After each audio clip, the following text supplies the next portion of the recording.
All right, let's dive in. Picture this. Oakland, California. It's 1964. You walk into this dimly lit martial arts studio. Mm-hmm. You can almost smell the liniment, right? The focus. Exactly. And right there in the middle, something big is about to go down. Mm. A really private clash, but one that, well, it sent ripples, didn't it? Huge ripples. It's fascinating how this one kind of behind closed doors event between Bruce Lee and Wong Jackman became legendary. It really did. And to get why it mattered so much, you kind of have to understand Oakland's Chinatown back then. Yeah, it was a real hub, very traditional, especially the martial arts scene, deep roots. And then you have Bruce Lee. He's young, like 24, Mm-hmm. and he's just bursting onto the scene with these, well, pretty radical ideas about fighting. Totally. He was mixing Wing Chun, which was his base, with Western boxing, even fencing concepts. Very unorthodox for the time. A real disruptor, challenging everything. And on the other side, you've got Wong Jackman, Yep. also young, 23, just over from Hong Kong. Right. And he represents that tradition. Northern Shaolin, Tai Chi, Jinji, these like established, respected styles. He was seen by many as a sort of guardian of traditional kung fu, a very different energy from Lee. So what was the spark? What actually set it off? Right. The story usually points to a demonstration Lee gave Right. over in San Francisco. Uh-huh. Apparently, Lee wasn't shy about criticizing traditional methods. Word got around, he even said he could beat anyone. Oof. Okay, that's bold. Very bold. Ugh. And in that context, for someone like Wong Jackman, who's deeply invested in those traditions, well, that sounds like a challenge. More than just skill, it's like an affront to the art's honor, maybe. That's definitely how it could have been perceived, yeah. It taps into that core tension, tradition versus innovation. Lee was pushing hard. Pushing buttons, too, it sounds like. You could say that, and his outspokenness, well, it clearly ruffled some feathers in the traditional circles. And wasn't there also that other layer? The thing about him teaching non-Chinese students. Yeah, that gets mentioned a lot. It's been debated how central it was to this specific challenge, but it was definitely a sensitive point back then. Right. Martial arts were often very closely tied to specific communities. Exactly. So Lee teaching outsiders, well, that might have added another dimension of friction for some traditionalists, maybe resentment even. So, okay, things escalate. Mm. A challenge is made, Mm. but how it was made. Mm. That part's a bit fuzzy, isn't it? It is. Was it a formal written challenge or more of an informal, let's settle this kind of thing after some heated words? The accounts vary. But the result was the same. This Yeah. private showdown. No referees, no ringside judges, just them in Lee's Oakland studio. Which is key, really. That lack of formal structure, no impartial record. It's why the story gets so complicated What afterwards. was actually there? Just a small group, right? Very small. Lee's wife, Linda, his friend James Yim Lee, and then Wong had his own supporters there too. Very few eyewitnesses, and all closely aligned with one side or the other. Which leads us straight into the fight itself. And this is where it really becomes, well, like that movie, Rashomon. Everyone remembers it differently. Absolutely. It's a perfect example of how subjective memory is, especially under stress or high emotion. Loyalty plays a part too, of course. Okay, so let's unpack the different versions. What's the story from Bruce Lee's camp? Linda Lee wrote about it, didn't she? She did. Their account paints a picture of pretty swift domination by Lee. Like, over quickly. Yeah, the narrative is Lee chased Wong, Wong tried to evade, and Lee forced him to submit in like under 3 minutes. Some versions say Lee was even disappointed. Disappointed, like it wasn't enough of a challenge. That's the gist of their version, yeah. It fits the image. Lee was building the hyper-efficient fighter who'd moved beyond traditional limits. Okay, so that's one side. What about Wong Jackman's side? What did his supporters say happened? A completely different story, really. They describe a much longer fight, maybe 20 minutes, even longer in some tellings. 20 minutes. That's a huge difference from 3. Massive difference. Their version has Wong using his northern Shaolin footwork, evasive movements, to effectively counter Lee's aggression. So not just running, but skillfully defending. Right. Some accounts from his side even claim Wong had moments of advantage, maybe landed some shots, and that it ended more like a stalemate. Mutual exhaustion. Wow, okay, so polar opposite accounts. Total control versus a grueling stalemate. Exactly.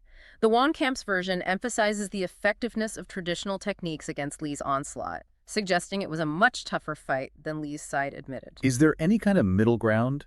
Maybe a more neutral take? Well, you have people like Wing, the martial arts historian. His research suggests something in between. Like what? Maybe a fight lasting 5 to 10 minutes, intense, probably messy, with neither fighter getting a truly decisive victory. So acknowledging both Lee's speed and power and Wong's defensive skill. Pretty much. It suggests a more balanced, chaotic reality than the clean narratives offered by either camp.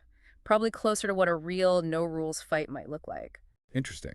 But regardless of who won or how long it lasted, it seems like this fight was a huge deal for Bruce Lee. Personally, right? It changed him. Oh, absolutely. By his own admission, even in his camp's version where he wins quickly, he felt winded afterwards. Chasing Wong wasn't effortless. So it made him question his own conditioning, his approach. Definitely. That feeling of being less than perfect, even in victory, seems to have really hit him. He was famously self-critical. And that dissatisfaction, that's what really propelled him towards developing Jeet Kune Do, wasn't it? That's the connection everyone makes, and it seems right. The fight highlighted for him the potential limitations of rigidly sticking to one style. He needed something more adaptable, more practical. The whole way of the intercepting fist philosophy, stripping away the non-essential. Precisely. It was born from that kind of intense self-analysis, and this fight seems to have been a major catalyst for crystallizing those ideas. Focus on what works. And what about Wong Jackman? What happened with him after the fight?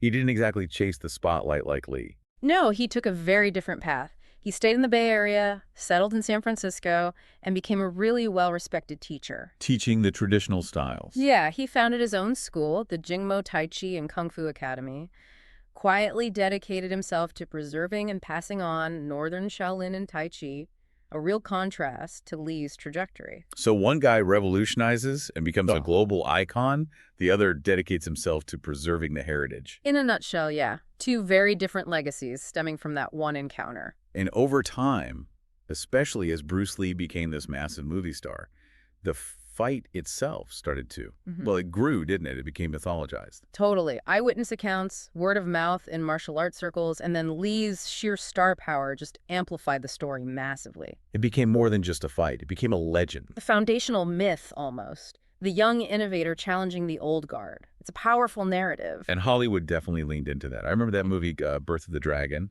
Oh, yeah. 2017. That film took massive liberties. Turned Wong into some kind of wandering Shaolin monk figure and made the whole thing way more dramatic and, frankly, inaccurate. Right. It wasn't exactly a documentary. Caused a bit of a stir online, too, I think. It did. It's a good example of how real events get filtered and reshaped for entertainment. You have to separate the movie from the history. Which brings us back to the core problem. Separating fact from fiction here is tough. The embellishments have piled up over decades. For sure.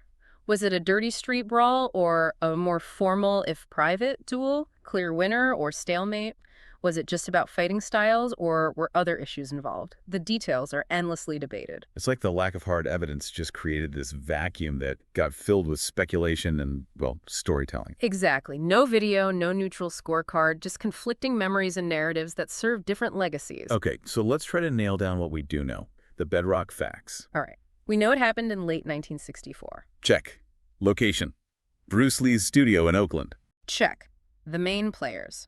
Bruce Lee, 24, pushing his evolving style. Wong Jackman, 23, representing Northern Shaolin traditions. Check. The likely trigger. Lee's criticisms of traditional kung fu, probably during that San Francisco demo. That seems solid, yeah. The teaching non-Chinese element is plausible as a background factor, but maybe not the direct fuse for this fight. That part's still debated. And the fight itself. The accounts vary wildly on duration, dominance, outcome, no consensus, no definitive proof. So beyond those basics, it's mostly conjecture. A lot of it is, yes. We have the framework, but the details inside that frame are painted very differently depending on who you ask. It's a powerful lesson in historical uncertainty. So why? Why are we still talking about this one specific, kind of obscure private fight almost 60 years later? What makes it resonate? I think because it's more than just a fight. It really symbolizes a crucial moment, a crossroads for martial arts, especially in America. The whole tradition versus innovation thing played out for real. Exactly. You had Lee challenging the status quo, breaking down old barriers, not just in technique, but culturally, too. And Wong embodying the value of preserving that deep heritage, that lineage. Right. It was this microcosm of a larger cultural shift happening within the martial arts world. 1964 America, big changes were brewing. And you could argue that Lee's experience here, however it went down, was maybe pivotal for his journey to taking martial arts mainstream in the West. It seems very likely. That self-reflection it sparked, the drive towards Jeet Kune Do, that path led directly to his global impact.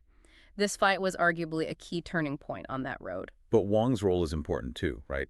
Upholding the traditional side. Absolutely. His dedication ensured those traditional arts continued to thrive and find new students in the West. It's not either. Both paths shaped the landscape we see today. So wrapping this up, the fight itself remains this kind of captivating mystery. It really does. The absolute truth of what happened that night, probably lost to time, filtered through memory and myth. But even with all the conflicting stories, the event itself stands as this powerful symbol. Yeah, it speaks volumes about pride, about how slippery truth can be, and maybe even about a kind of underlying respect, even between rivals with very different It philosophies. does make you think, doesn't it, about how those moments of real challenge, maybe even perceived failure or things not going as planned, can unexpectedly trigger huge shifts. Mm-hmm. They can be the grit in the oyster that creates the pearl, so to speak. Yeah. It makes you wonder, maybe look around in your own life or things you're passionate about. Where have you seen that dynamic? Where Yeah. has a tough moment or a clash actually led to something unexpectedly transformative, something to chew on?